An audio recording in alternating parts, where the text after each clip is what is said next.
Madison, and this is 49er News. And I'm Jonathan Murrieta. We have a lot of news to get to you 49ers, so let's get right to it. The Daily 49er sat down with marine biologist Chris Lowe to talk about the baby sharks greeting Southern California this time of year. Madison Moore has the story. Baby shark season has officially begun off the Southern California coast. So baby shark season, Southern California is the nursery for most of our sharks in the Northeast Pacific. So blue sharks, mako sharks, thresher sharks, salmon sharks, and even white sharks use the Southern California bight, that area from northern Baja to Santa Barbara, as the place where they come and give birth. Connor White, a second-year graduate student in the CSUOB Shark Lab, is working on a device that can help understand the movements and behaviors of sharks. So we call these shark smart tags, and they're basically little packages we can strap right under a dorsal fin of a shark. And by doing that, we can sense all sorts of movements and behaviors of the shark. If someone encounters a shark near the shore, Lowe says there is no need to panic. Lowe said we need these sharks, and it's up to beachgoers to keep our ocean healthy. From the Hall of Science, this is Madison Moore from 49er News. Thanks, Madison. The Museum of Latin American Art hosted Long Beach's first Zine Fest, where magazine culture enthusiasts gathered to share stories and trade ideas. Here's Priscilla Vega.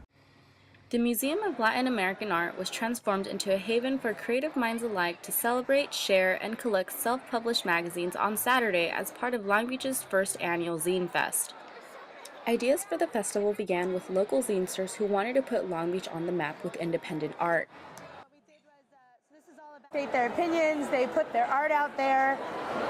There's no middleman. It's very much, this is what's happening, and I love that kind of direct connection with people's mindset and art. I think it's really amazing.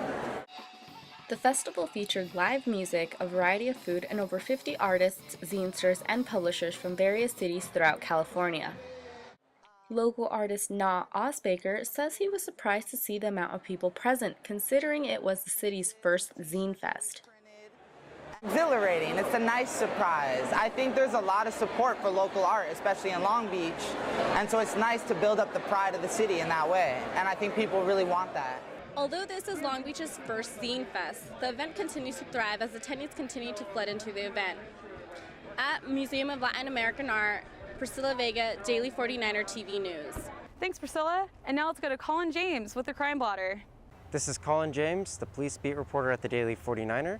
Last week, 2 laptops were reported stolen to police. One of those laptops was found here at the Student Union building on Monday, April 13th. Police say that a staff member at the Student Union building found the laptop and returned it to its owner. Police say that in the event of a laptop being stolen, they should report it to the police as soon as possible, and in the future, store all their personal information on a flash drive. Thanks, Colin.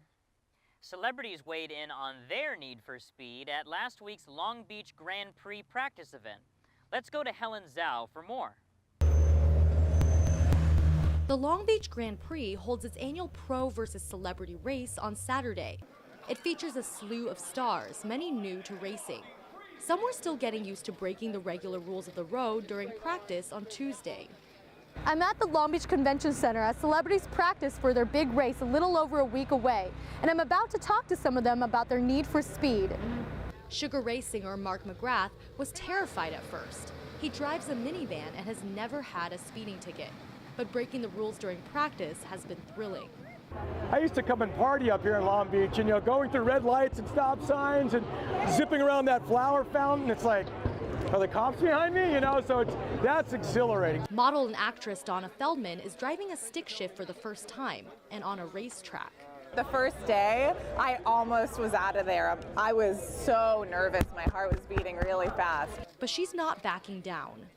I like badass women. Still, some of the celeb participants are Grand Prix veterans and feeling more of a competitive edge. As long as one of us wins, the other will be very happy. If someone else wins, then it's game off. Yeah. Fresh Prince of Bel-Air star Alfonso Ribeiro has won twice in the past. He says racing is his zen. Most people get, it's all exciting and then, that needs a speed thing, and it's really not for me. It's really about a very calm, controlling, how do you control something that is completely out of control? The car wants to spin out and hit the wall. How do you not make it do that? Ribeiro says racing is a metaphor for life.